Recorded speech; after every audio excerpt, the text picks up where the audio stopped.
Boa tarde, Helena. A Helena já é das nossas convidadas mais frequentes aqui do Instituto Terzeno.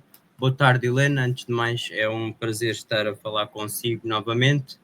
E a Helena tem uma vasta obra no âmbito das questões da ideologia de género, do feminismo, das questões também da doutrinação LGBT e, portanto, mas o que nós vamos falar sobre hoje é sobre a questão da manutenção da ideologia de género nas escolas. Uma primeira pergunta que eu faria a Helena é, afinal, a ideologia de género, utilizando este termo mais guarda-chuva, mais abrangente, mantém-se nas escolas, apesar de o primeiro-ministro Luís Montenegro, na campanha eleitoral, ter dito, e passo a citar, que iria tirar as amarras ideológicas da disciplina de cidadania e de género. É isso, Helena?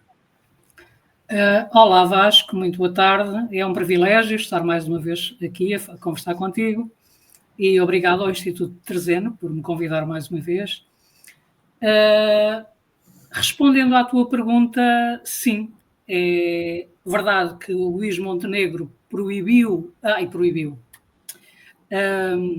tinha prometido retirar as amarras ideológicas da disciplina de cidadania e desenvolvimento, só que, infelizmente, por aquilo que nos é dado saber, através dos documentos que saíram, não é verdade. Infelizmente, não é verdade. A disciplina de nova não tem nada, ou quase nada. Eles, portanto, colocaram na disciplina aquela coisa da literacia financeira, que, como nós sabemos, também pode ser algo bem ideológico, depende de que perspectiva é que se vai falar dessa literacia, mas os conteúdos que as famílias rejeitaram e que não querem ver nas escolas, eles, infelizmente, continuam lá.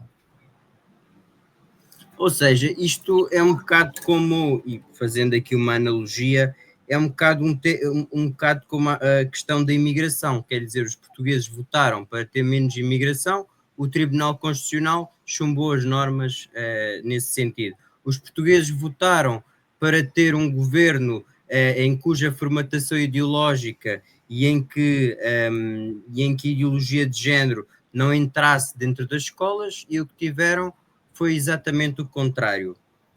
Independentemente disso, esta questão da ideologia de género e relativamente à questão programática, o que é que se alterou em concreto em relação ao anterior ministro, João Costa, e ao que se encontra neste momento em funções?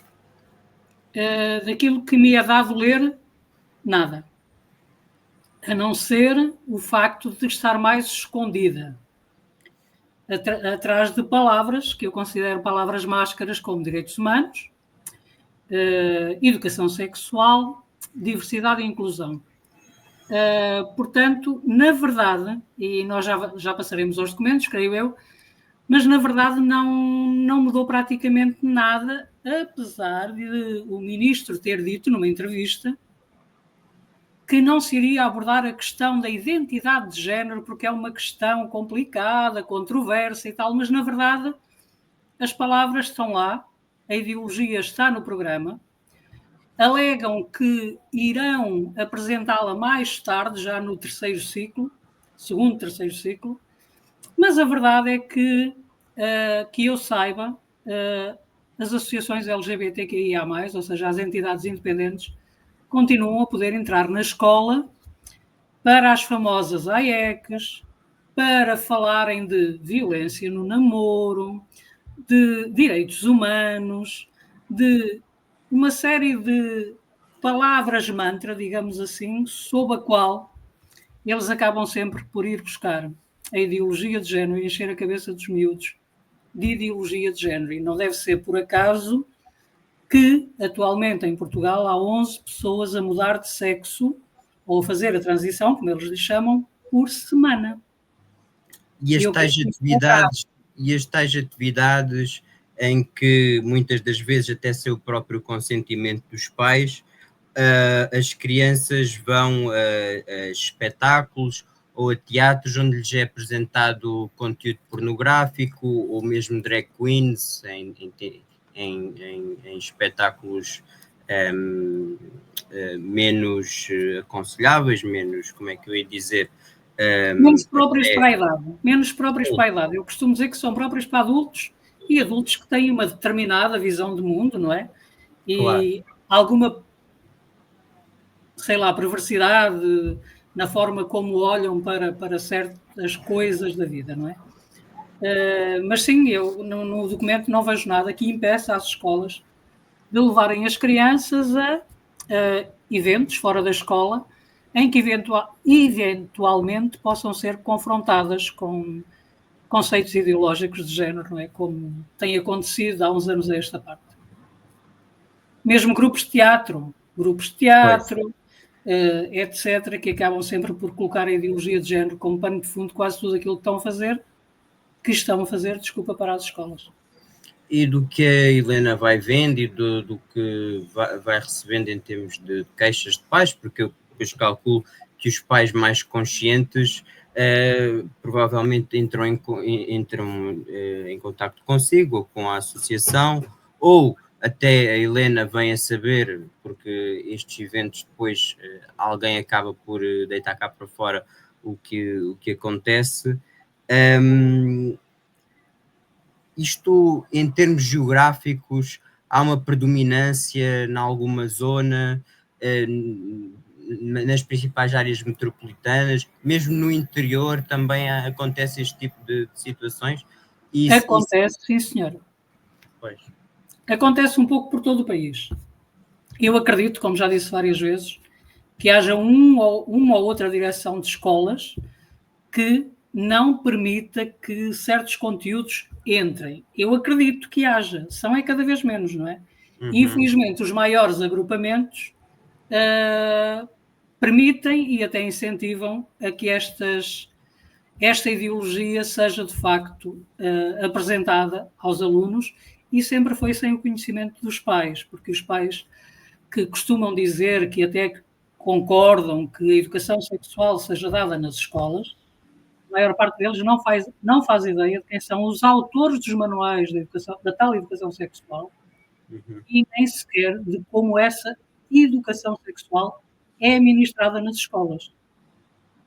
Acham na sua, eu não vou chamar de ignorância, mas no seu desconhecimento, tal como eu achei durante anos, não é? Que se trata de ensinar às crianças, ou de falar às crianças sobre o aparelho reprodutor. Também é, mas creio que é assim uma coisa assim muito superficial e que a educação sexual nas escolas é absolutamente pornográfica para as crianças. E mais à frente, se me for permitido, sim. vou dar um caso, não é? Que não é de agora, é de 1995-98.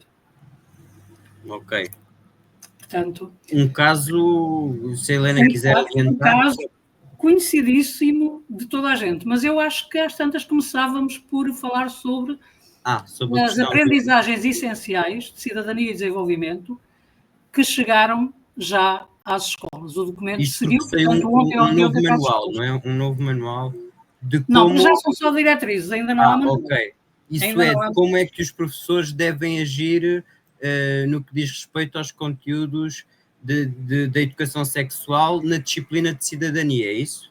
Não, neste caso é sobre como será ministrada a tal disciplina de cidadania, mas nós vamos só centrar-nos na parte dos direitos humanos, certo? Que é tal máscara, e da saúde, está bem?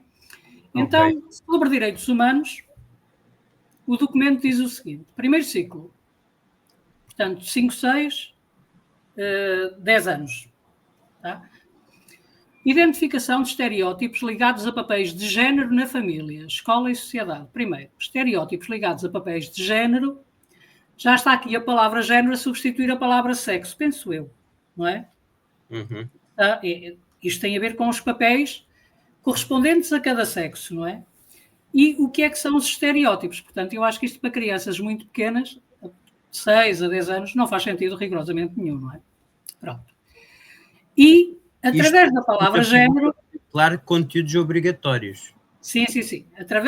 Até porque, e aqui os pais têm que ter muita atenção, o senhor Ministro da Educação fez questão de afirmar que agora sim a disciplina de Cidadania e Desenvolvimento é obrigatória. Inclusive saiu em Diário da República no dia 1 de setembro. Portanto, agora é obrigatória. Certo? Isso foi aquilo que ele disse, porque ele diz que antes não tinha saído em Diário da República, portanto, poderia ser contestada, mas agora é obrigatório. E uma das coisas que por exemplo, o Chega pedia, não é? Era para que ela fosse opcional. Opcional. Mas o atual Ministro da Educação e o atual Governo decidiu que ela teria que ser mesmo obrigatória. Então, primeiro ciclo, como eu estava a dizer... Só para esclarecer uma coisa, e sendo opcional, lá está, e tendo estas crianças menor de idade, aí passava-se para a questão de serem os pais a autorizarem ou não que essas crianças pudessem efetivamente frequentar a disciplina de cidadania. Exatamente, mas há um outro problema. Normalmente, como nunca é dito aos pais o que é que exatamente é ministrado nas disciplinas, quando se abordam certos temas, eu creio que a maior parte dos pais também ficaria um bocadinho às escuras, não é? Já vamos chegar à parte em que este governo, este Ministro da Educação, promete que os pais têm um papel a dizer, e nós vamos ver que isto que sempre foi assim, teoricamente, está bem? Mas vamos continuar então com o documento que chegou às escolas. Portanto, a identificação de estereótipos ligados a papéis de género na família, escola e sociedade. Papéis de género, que papéis, quantos géneros, não é? É importante saber isso, eles não dizem, como é normal, e depois a palavra género é um guarda-chuva, como sabemos, para a entrada da ideologia. Reconhecimento de que meninos e meninas podem realizar as mesmas atividades e ter as mesmas oportunidades. Eu acho que hoje em dia já é tão normal na sociedade, percebes, que eu acho que já nem é uma questão que se põe. Mas eles continuam a insistir naquilo que o movimento feminista reclamava lá nos anos 60, não é? Portanto, parece que não mudou nada, parece que continua tudo na mesma, portanto, enfim. Ou seja, não lhe chega a igualdade jurídica quanto à lei. Não. Tem que estar sempre a insistir que não existe igualdade. Eu, sinceramente, não consigo ver onde, não é? Mas pronto. Segundo ciclo, valorização da inclusão de todas as pessoas, independentemente da orientação sexual ou outras características. E a minha pergunta é, quando se fala em valorização da inclusão de todas as pessoas, para que separá-las depois por castas, digamos assim? Todas as pessoas são todas as pessoas. Ponto. Sim. Eu, pelo menos, sempre fui educado a respeitar todas as pessoas. A minha mãe ou o meu pai nunca me disse para tratar de forma diferente uma pessoa que fosse negra ou uma pessoa que tivesse uma orientação sexual diferente. Ou seja, essa questão nunca se pôs. E essa questão é trazida ao debate, ou seja... É trazido ao debate exatamente para ir abordar depois, para pescar aquilo que eles querem depois incutir na cabeça dos miúdos. Não é? Porque não faz sentido nenhum. Eu sempre ensinei os meus filhos a respeitarem todas as pessoas. Claro. Para mim, como cristã, porque elas são criadas à imagem e semelhança de Deus, independentemente das suas diferenças. Portanto, eles teriam que respeitar todas as pessoas, não é? Quando se põe aqui já orientação sexual e outras características, já dá a sensação que umas têm que ser mais respeitadas ou mais incluídas do que outras, não é? Digo eu, não é? Eu acho que isto é uma espécie de exclusão da inclusão. Não sei se concordas, mas é um bocado... É um cavalo de Troia para depois se criarem cotas para determinadas categorias sociais, porque têm de estar representadas, não é? Obrigatoriamente. Exatamente. Isto não tem nada a ver, por exemplo, com os contingentes que há de entrada nas universidades de pessoas por regiões, porque nós sabemos que realmente há disparidades entre regiões e há, por exemplo, alunos dos Açores e da Madeira, mais dificuldade em entrar no continente em determinados cursos. Mas quando, isso principalmente na América, não sei se cá em Portugal existe essa questão, ou se pelo menos é tão frequente, mas na América a questão das cotas raciais e tudo é uma questão, sim, cá em por causa Portugal dos também. direitos, por causa dos direitos civis, ficou muito, muito assente, não é? Sim. Cá em Portugal também já há aí algum trabalho feito no sentido de haver cotas para pessoas por determinadas características inatas ou adquiridas, não é? Portanto, isso para mim é uma forma de exclusão também, mas pronto, continuemos. Reconhecimento, isto ainda no segundo ciclo, reconhecimento da importância da liberdade de escolha sem discriminação. Que escolha? Escolha. Escolher o quê? Casar? Não pode, é muito cedo. Trabalhar? Não pode, é muito cedo. Que escolha é esta? Claro que quando pensamos em cima na orientação sexual e etc., nós percebemos mais ou menos depois como é que os ativistas podem usar isso para inserir a maldita ideologia, não é? Terceiro ciclo. Análise de violação de direitos humanos, incluindo violência de género. Primeiro, a violência é doméstica, é de género. Quantos géneros? Pergunta sempre é esta: quantos géneros? Se um homem que mudou de sexo, entre aspas, não é? Que mudou só o nome no cartão de cidadão e se identifica como mulher, bater numa mulher, qual é aqui a violência de género? É considerada como? Duas mulheres? Exato. É? Porque não é violência de género. Ou é violência doméstica ou é violência entre ambos os sexos. Aliás, a violência não tem género, não é? A violência... Exatamente, a violência não tem sexo nem tem género. Como eu costumo dizer, a violência parte de um coração e de uma mente corruptos e que precisam realmente sei lá, de ser ensinados. Tratamento, sim. E pronto, e às vezes tratamento, sim, também. Mas violência de género já é um termo completamente ideológico, não é? Já não é um termo que não suscite dúvidas. Abusos sexuais e agora vê o que aparece aqui. E violência contra pessoas com orientações sexuais e identidades de género não normativas. Ou seja, eles já partem do princípio que essas pessoas já são automaticamente discriminadas pela sociedade. É o princípio que se parte. Não, mas o problema é, identidade de género é um conceito ideológico, é o tal conceito ideológico. Então, se eles iam retirar as amarras ideológicas do ensino, que é isto? E porquê é que são não normativas? Porque normal é um homem e uma mulher. Não é?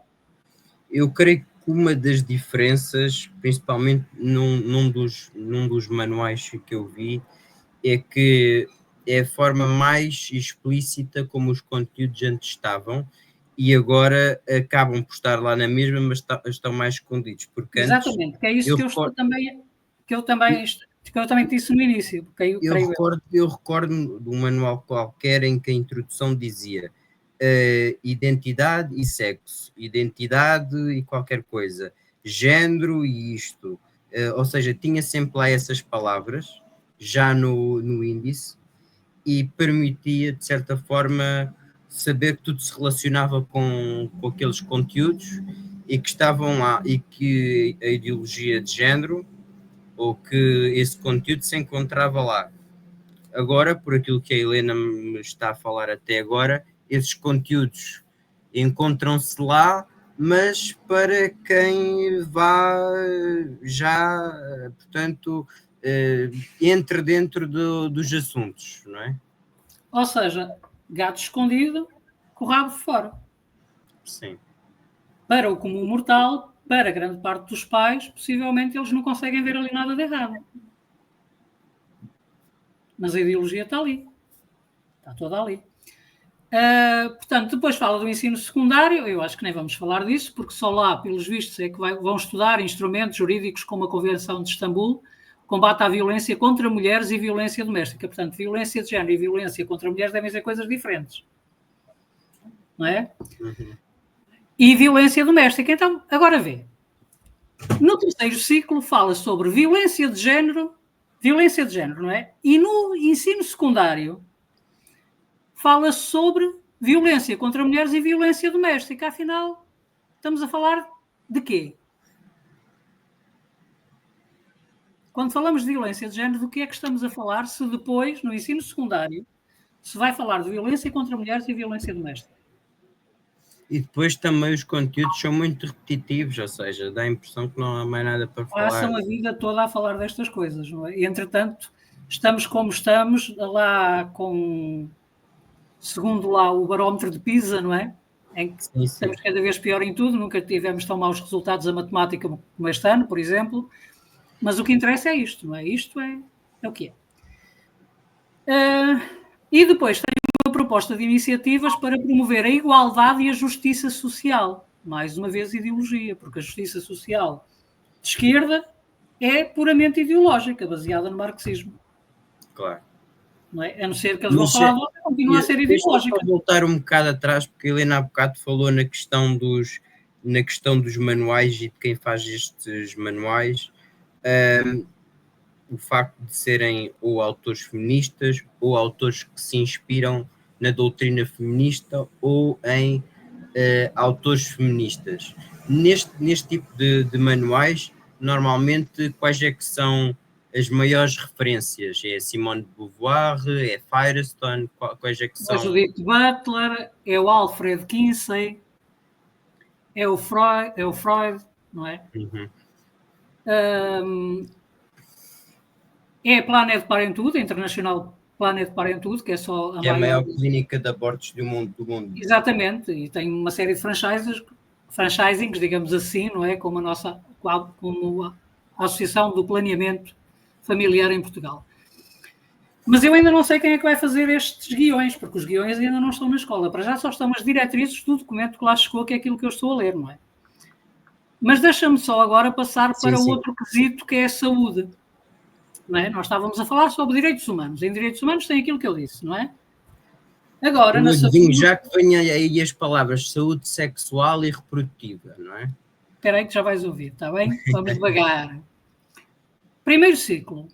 Reconhecimento do corpo, do direito à privacidade e intimidade, incluindo a noção de toques inadequados. E a minha pergunta para ti é: como compete à família? É assim, eu quando fui para a escola, os meus filhos, quando foram para a escola, nós íamos realmente para aprender matemática, português, ciências da natureza, história. Agora, sinceramente, eu acho que isto é da esfera da família. E depois se alguém me diz assim, mas na família acontecem abusos sexuais, e na escola não? Quantos professores pedófilos é que têm sido condenados nos últimos tempos?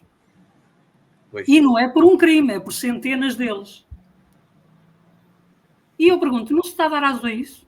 Não se está a abrir a porta a isso tudo? Eu sei que isto às vezes pode parecer muito conservador para alguns que têm a ideia de que a educação sexual na escola é uma coisa maravilhosa, que só quer ensinar as crianças a reprodução e a protegerem-se do abuso. A minha questão é, reconhecimento do corpo. Isto não é feito pela família, isto não é feito em casa. Mas estas crianças não têm pais. Mas depois, o que eles argumentam geralmente não é regra, como a Helena está a dizer. O que eles argumentam é há uma série de crianças desprotegidas ou que não têm uma educação, ou que os pais não tiveram a mesma oportunidade de lhes poder dar uma organização, há um conjunto de famílias funcionais. A argumentação é sempre, não é aquilo que se parte do princípio que seja a maior parte das pessoas. Não digo que não existam famílias estruturadas, obviamente que existem, mas estas até estão mais vulneráveis a esse tipo de situações que aprendem nas escolas, porque não têm em casa um contraponto de educação, ou um pai ou uma mãe que lhe possa supervisionar o que é que ela está a aprender na escola e que possa dizer, bom, as coisas não é bem assim. Há uma realidade que este professor tem uma determinada mundivisão e ele realmente ensina isso porque porque ele quer passar determinada mensagem que não é aquilo que eu aprendi ou não é aquilo que eu considero que seja melhor para a tua educação. Exatamente, e não só. A minha pergunta também é: há 16 anos que a educação sexual é obrigatória nas escolas. Ainda ninguém mudou o chip? Está toda a gente ainda atrasado? É assim, eu sei que cada vez há mais doenças sexualmente transmissíveis, cada vez há mais gravidezes adolescentes, só que agora existe o aborto e a pílula do dia seguinte. Nós sabemos que tudo falhou. Mas parece que até hoje, há 16 anos, esta parte tem sido uma maravilha. Não tem. Não tem, bem pelo contrário. Há cada vez mais famílias disfuncionais, há cada vez mais divórcios, há cada vez mais educação, mais sexo desregrado, há cada vez mais pessoas com problemas de identidade, há cada vez mais pessoas dependentes de ansiolíticos, incluindo miúdos, há cada vez mais doença mental, e a minha questão é: o que é que se passa? Não deu certo de lá para cá?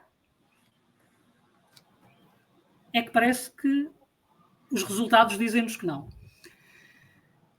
Segundo e terceiro ciclos, valorização das relações interpessoais saudáveis, baseadas em respeito, confiança e consentimento. Mais uma vez, isto não se aprende na família. É só no segundo e no terceiro ciclos que os miúdos vão aprender a respeitar, a confiar e a consentir. É que se for, pode ser tarde demais. Certo? Educação para escolhas informadas e seguras na sexualidade, prevenindo comportamentos de risco. Rejeição da discriminação sexual. O que é que está aqui? Sou só eu que vejo aqui qualquer coisa já?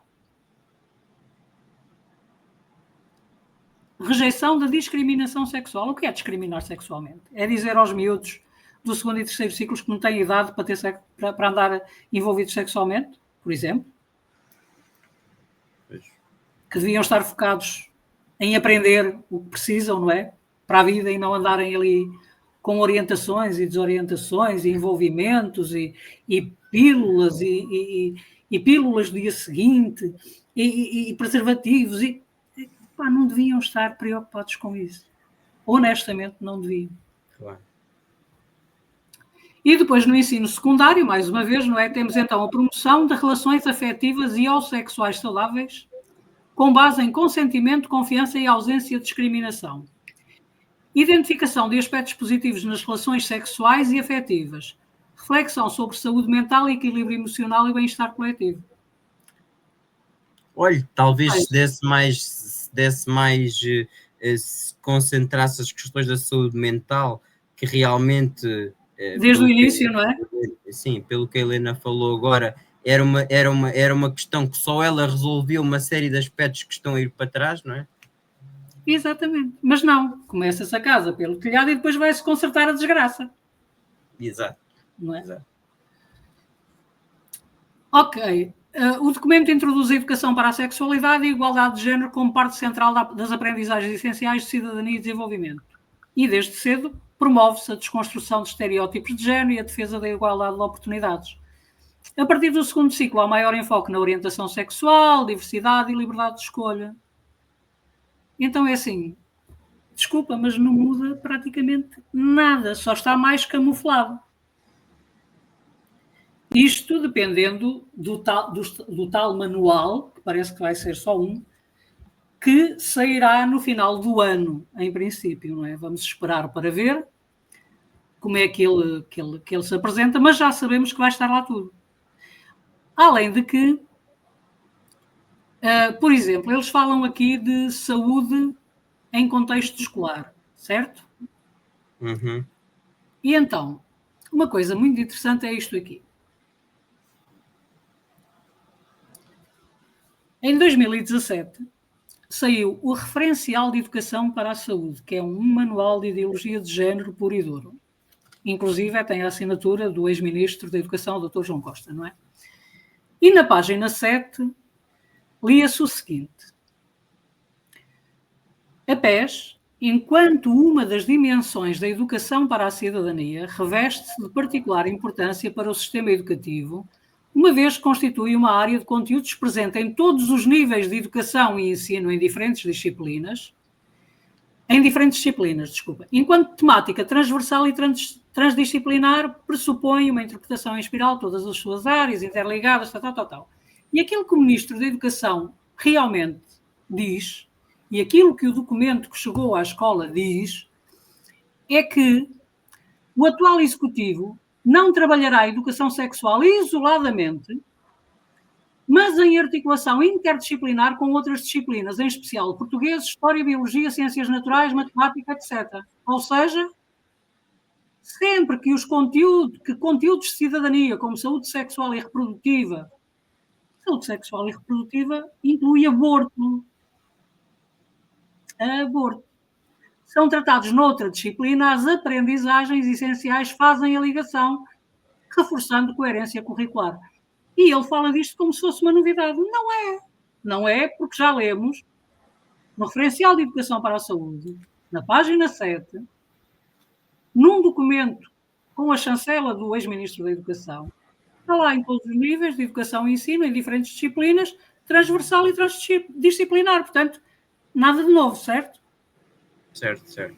Nada de novo no método. Está aqui. Depois, se andarmos mais para a frente, e agora deixa-me sair dali, eu estou aqui com 2 ratos e depois baralho.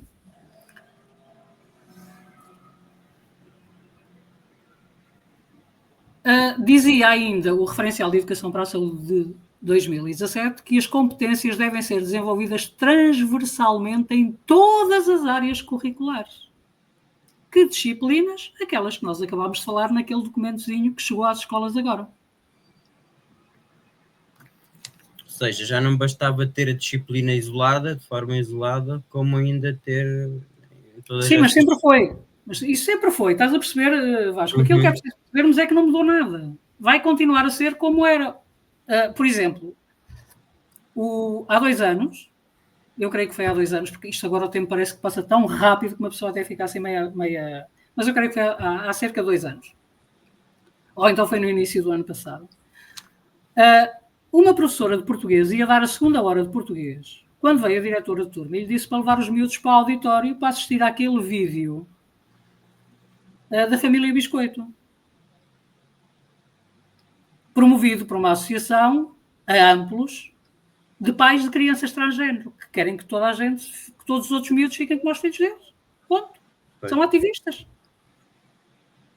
Isto era para ser uma aula de português e transformou-se numa aula de doutrinação ideológica. Eu já tive miúdos de 10, 11 anos sentados à minha frente a ouvir uma palestra e a dizer isso aconteceu na minha escola e eu pergunto como é que tu te sentiste? E eles encolhem-se na cadeira, porque se sentiram como se não fizessem parte daquilo que é normal, bom, maravilhoso.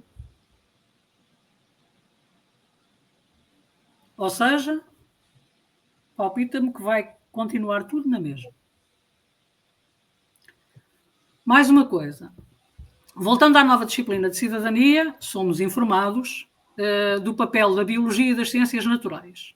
Portanto, ciências naturais, 2º e 3º ciclo, abordam as transformações da puberdade, o sistema reprodutor, a fecundação, gravidez e contracepção, mais uma vez aborto também, de certeza, assim como a prevenção de infecções sexualmente transmissíveis. Anda-se há 16 anos a fazer isto, pelos vistos. Não resulta. É só ir à procura de notícias sobre o aumento de tudo isto. Só por curiosidade, um professor que se oponha a este tipo de conteúdos tem 2 opções: ou se recusa a dar os conteúdos e pode ser penalizado, ou dá os conteúdos de uma forma muito ligeira e foca-se, por exemplo, mais na questão da saúde mental ou mais na questão da democracia, que também é uma das 8 competências que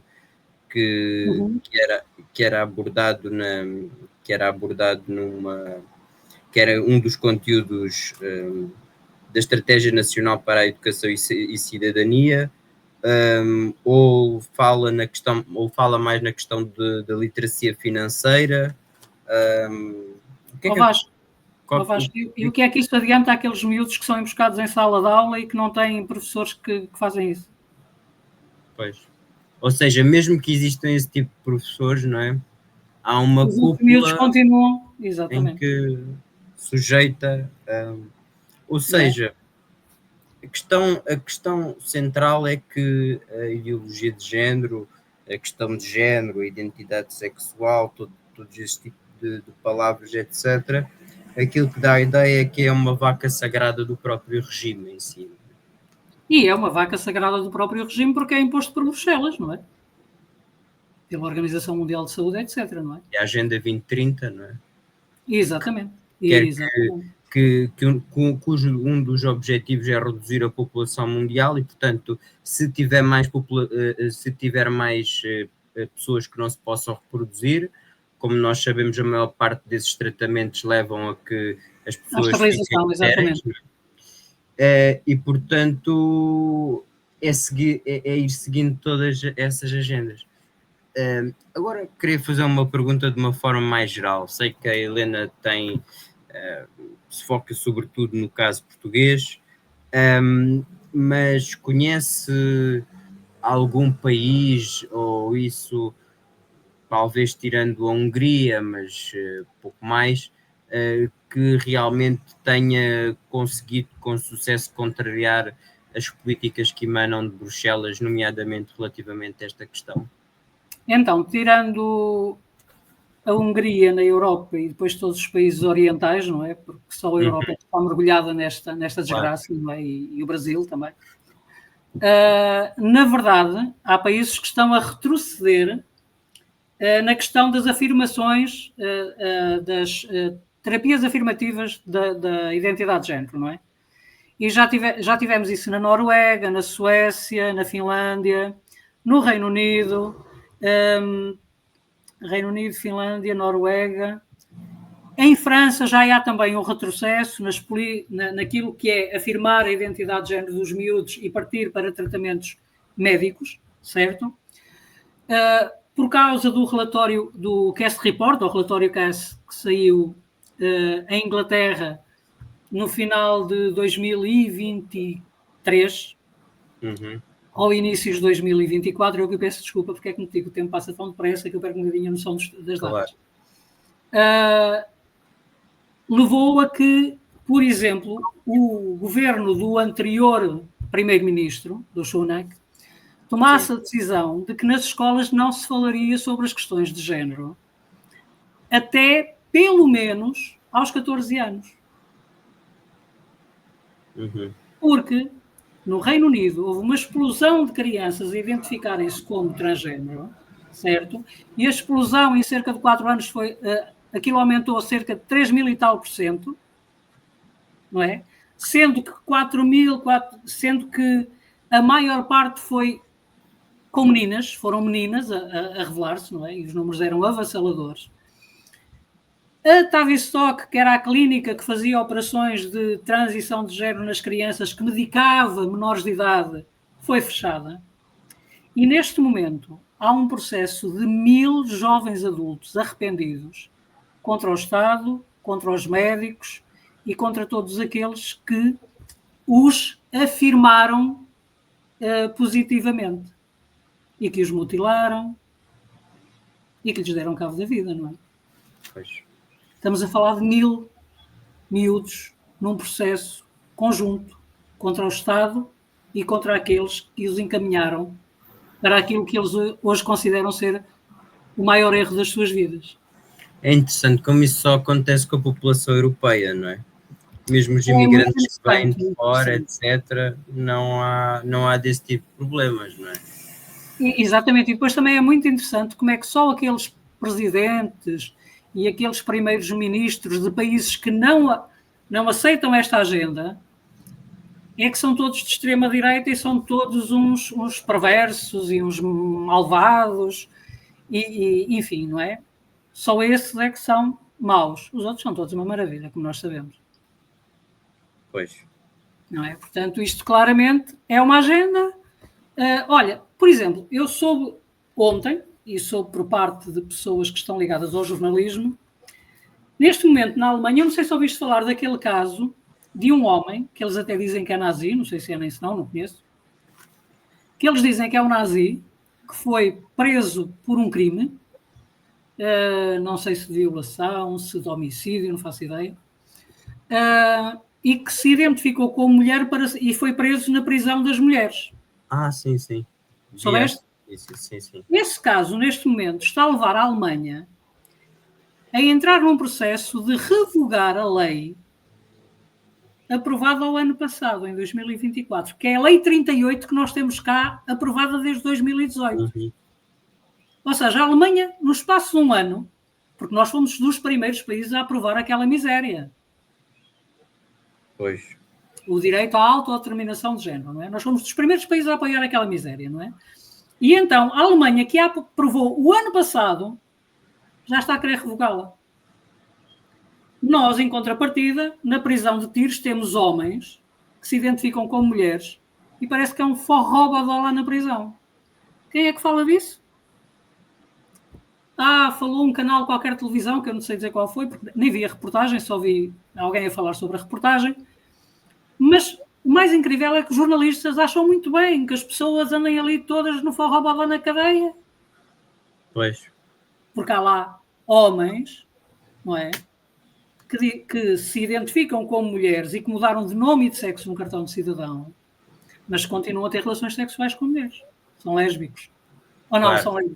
São lésbicas. Já é complicado saber quem é quem. Nós vivemos num país em que a maior parte da sociedade não sabe o que se passa. Para mim, os jornalistas têm sangue nas mãos, Vasco. Têm sangue nas mãos, porque eles sabem o que se está a passar. E os pais, muitos deles, não fazem uso dos instrumentos que têm à sua disposição, não é? Sim, não fazem, e muitos deles só acordam para isto quando lhes entra em casa o problema já quase consumado, não é? Porque isto, em casos mais extremos, ou seja, imaginemos no caso de uma criança ir a um espetáculo deste sem autorização dos pais, ou seja, sem que os pais tenham conhecimento, pode a escola ser processada, pode ver esse processo, ou seja, pode-se levantar um processo contra a escola, ou só, por exemplo, em casos em que os miúdos fiquem retidos, como aconteceu com a família Mesquita Guimarães, é que se pode... Não, os miúdos não ficaram retidos. Os miúdos não ficaram retidos. A família Mesquita Guimarães, os miúdos... Sim, atenção, é bom que os pais entendam isso. Não, os miúdos nunca ficaram retidos. A família ganhou o caso. Depois acabou por ganhar. O Ministério Público acabou por arquivar o caso. A escola, o objetivo da escola inicial é que era reter... O objetivo do Dr. João Costa é que era retê-los e fazê-los andar para trás 2 anos. O objetivo do Dr. João Costa, não era da escola. Pois. Porque o Conselho da Escola passou os alunos por maioria absoluta. Sim, eu recordo-me que eram alunos até com excelentes notas e tudo. Sim, são alunos com média de 5. O Dr. João Costa é que quis fazer um braço de ferro com uma família, não é? E quis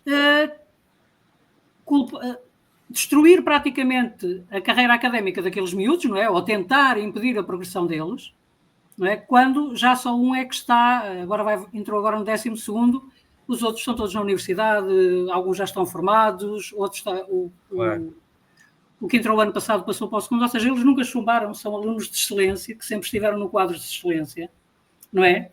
Mesmo nunca tendo assistido às aulas de educação sexual, porque os pais nunca permitiram, não é?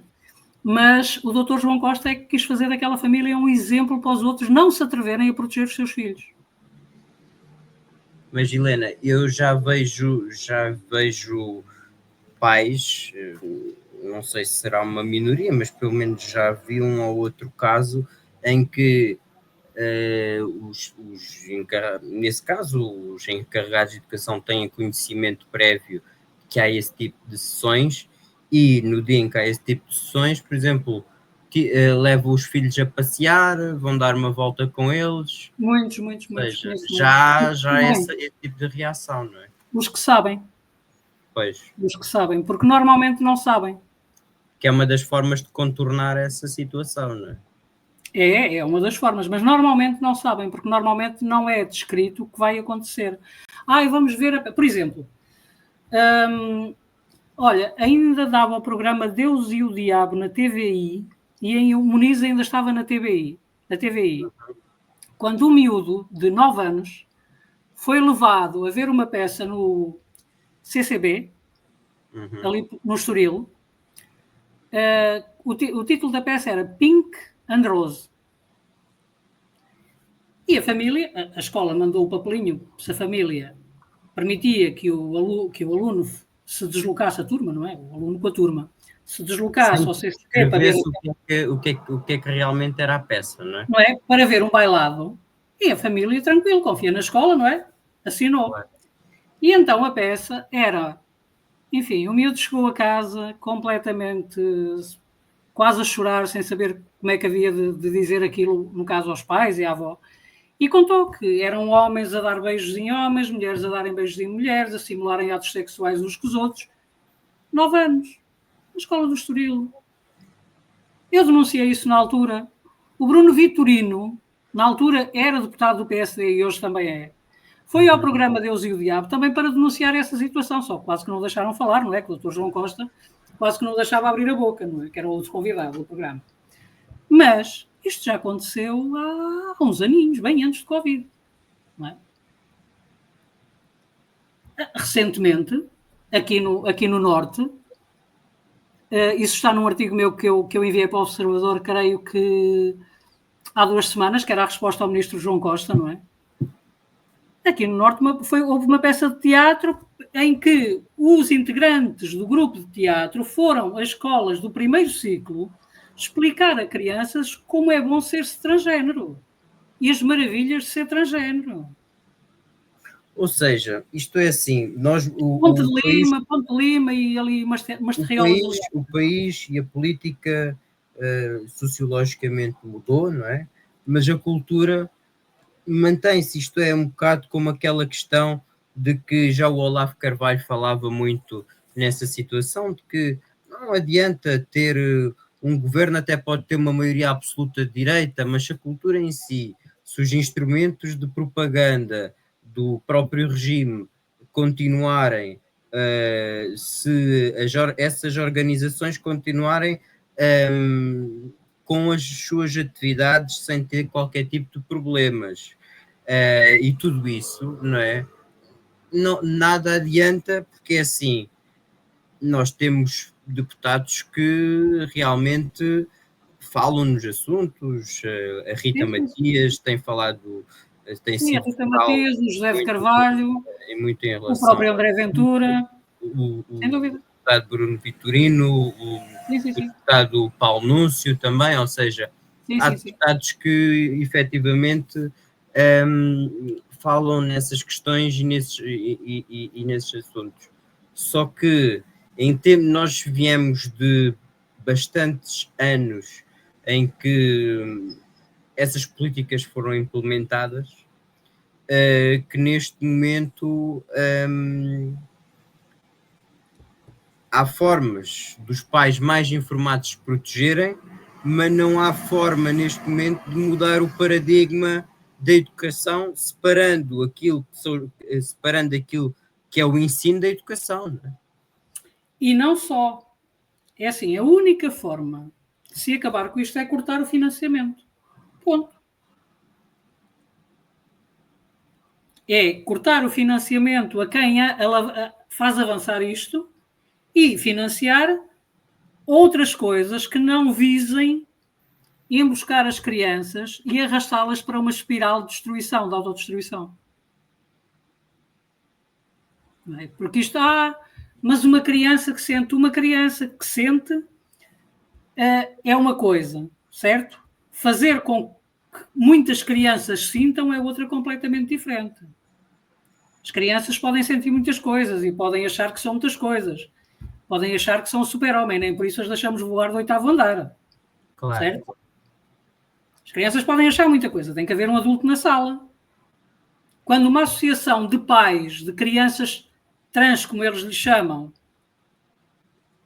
quer que os filhos sejam afirmados e comecem a ter a identidade trocada a partir dos 3 anos, isto tem muito a ver com ativismo e muito pouco a ver com cuidado parental. Desculpa lá. Claro, claro, claro. Eu acho que é usar os filhos para fazer avançar uma agenda, é usar os filhos para ter às tantas a menina que nasceu rapaz, ou o rapaz que nasceu menina, não é? Porque cria-se tanto uma menina e de repente, olha, aparece uma menina ali com mais alguma coisa, não é? E há pouco tempo, isto só para também não prolongar muito a conversa, houve aquela situação em que a Maria Helena Costa escreveu um artigo, houve outras várias pessoas que também escreveram um artigo para o Expresso, uma delas uma eurodeputada, também no sentido da questão da cidadania, da disciplina de cidadania e desenvolvimento, portanto, dentro desta área, e de repente o jornalismo começou a olhar para o Expresso como se aquilo fosse, se não tivesse qualquer tipo de critérios editoriais, etc, etc, quando há muitas revistas, nós sabemos, etc, a Visão e não só, que estão em graves dificuldades financeiras, não é? Cada um só tem aquilo que merece. Eles não informam, eles tentam formatar. E tu chegas a um ponto... Olha, eu estou a ler um livro que é o Hotel Vermelho. Uhum. É sobre o Metropol, não é? Onde ficavam os jornalistas na Rússia durante o governo do Stalin. E é incrível, é incrível. O modus operandi não muda. Sempre foi assim e continua a ser.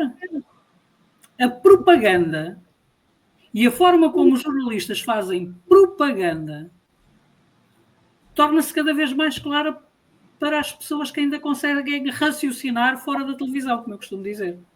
Não é? Fora da caixa, não é? Claro.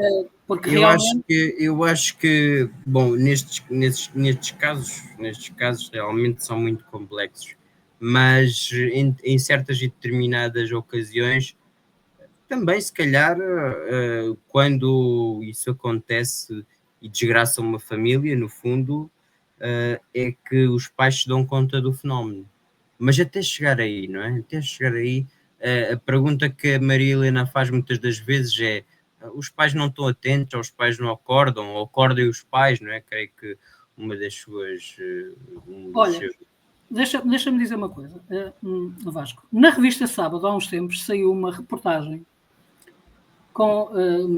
realizada pela jornalista Marisa Antunes com uma psicóloga numa escola. E a leviandade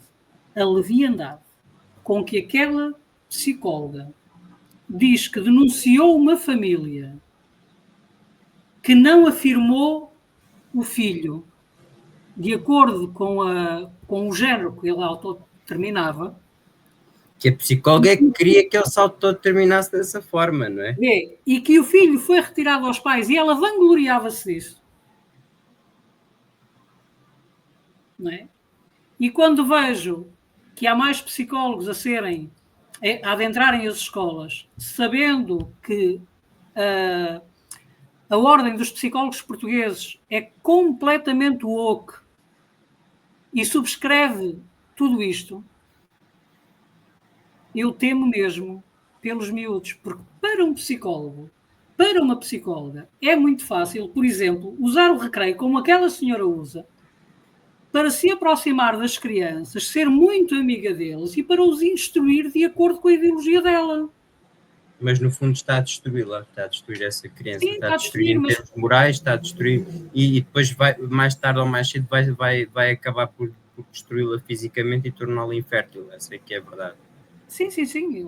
Porque é assim, mutilada, mesmo nas ditas cirurgias de reversão deste tipo de tratamentos, uma pessoa nem pouco mais ou menos regressa àquilo que antes era. Não, a voz nunca mais volta. A voz, a partir do momento que é alterada, acabou. E depois, se fizer as cirurgias inferiores, não é? Acabou. Helena, pronto, nós já estamos quase dentro de uma hora de conversa. Queria só deixá-la antes de mais agradecer pelo seu tempo disponibilizado e por estar aqui connosco à conversa com o Instituto.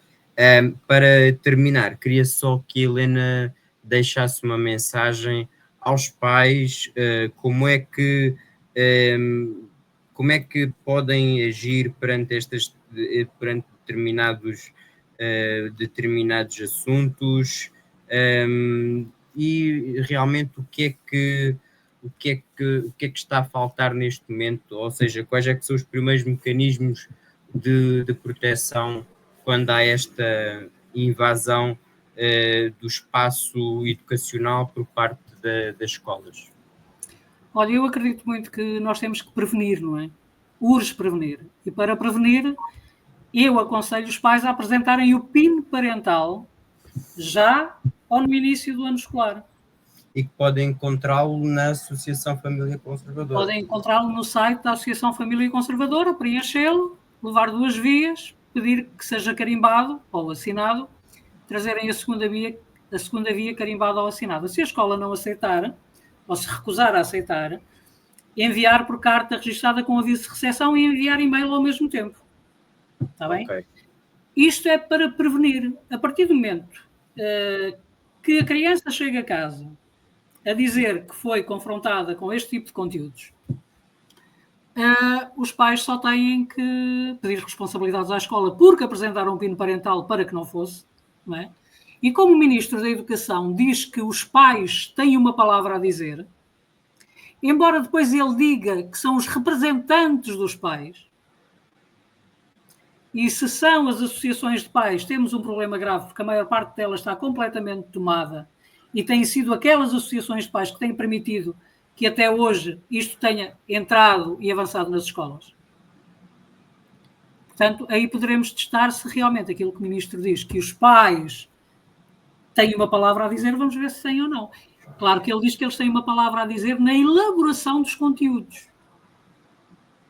E a minha pergunta é, achas mesmo que todos os pais de todos os alunos conseguem faltar ao trabalho nos mesmos dias para estar a par da elaboração de conteúdos? Isto é música para os ouvidos de quem não conhece a realidade do que se está a passar, porque isto já era dito em 2009, quando se aprovou a lei da educação sexual obrigatória nas escolas. Uhum. Os pais também tinham que participar, diziam eles, nunca participaram. Quem participou foram as associações de pais, e os pais tinham que saber tudo detalhadamente o que ia ser lecionado, o que nunca aconteceu, pelo contrário. E teriam acesso aos tais guiões e à tal informação que a Maria Helena me está a transmitir. Conteúdos. Exatamente. Aliás, aquilo que nós temos, nós, Associação Família Conservadora, é denúncias de pais que, quando pediram os conteúdos detalhados em tudo o que fosse referente à educação sexual, foram ameaçados com a CPCJ e os miúdos começaram a ser perseguidos nas escolas. Portanto, isto é mais do mesmo, desculpa, não é nada diferente. Tu, quando vês a Lei 2009, certo? Que legalizou, que tornou obrigatória a educação sexual nas escolas no tempo do Sócrates, e quando lês aquilo que está escrito agora, é a mesma coisa. Não muda. Isto há aqui uma linha cronológica, porque se eu não me engano foi em 2011 que foi aprovado o casamento por pessoas... Deixa-me só ver aqui uma coisa. É a lei 60 de 2009, é que depois vem o polígrafo dizer que não há nenhuma lei de 2009. E não há mesmo. É a lei número 60 de 2009, de 6 de agosto, certo? Uhum. Que impôs a educação sexual às escolas como obrigatória. Portanto, lei 60 de 2009, esqueçam lá a lei de 2009, eles podem acortar e dizer que foi isso que eu disse. E pronto, claro. E depois temos que desmentir. E dizia, o artigo 11º dizia o seguinte: os encarregados de educação, os estudantes e as respectivas estruturas representativas devem ter um papel ativo na prossecução e concretização das finalidades da presente lei. Os encarregados de educação e respectivas estruturas representativas são informados de todas as atividades curriculares e não curriculares desenvolvidas no âmbito da educação sexual. Quando é que isto aconteceu? Nunca. Pois. E esse é que é o grande problema. Não é? A lei, agora, o que saiu, aliás, o decreto que saiu agora, diz exatamente a mesma coisa. Eu até vou ler, desculpa lá, Vasco, e terminamos já. Sim. Aqui. O plano deverá ser aprovado em reunião de conselho de turma, no qual devem participar os representantes dos alunos e dos pais encarregados de educação, representantes, mas antes, eles dizem assim: o professor titular de turma, diretor de turma, bem como os demais professores de conselho de turma, envolvendo ativamente os alunos, os pais e os encarregados de educação, devem elaborar, no início do ano escolar, o plano de turma relativo à educação para a cidadania.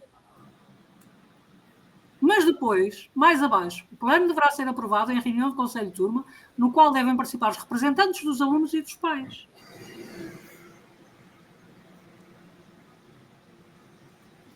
É muita confusão, não é? É criar muita confusão. E após a aprovação do plano, os pais encarregados de educação deverão ser informados de todas as atividades a desenvolver no âmbito da concretização dos projetos que envolvam a educação para a cidadania. Estás a ver, a linguagem é exatamente a mesma.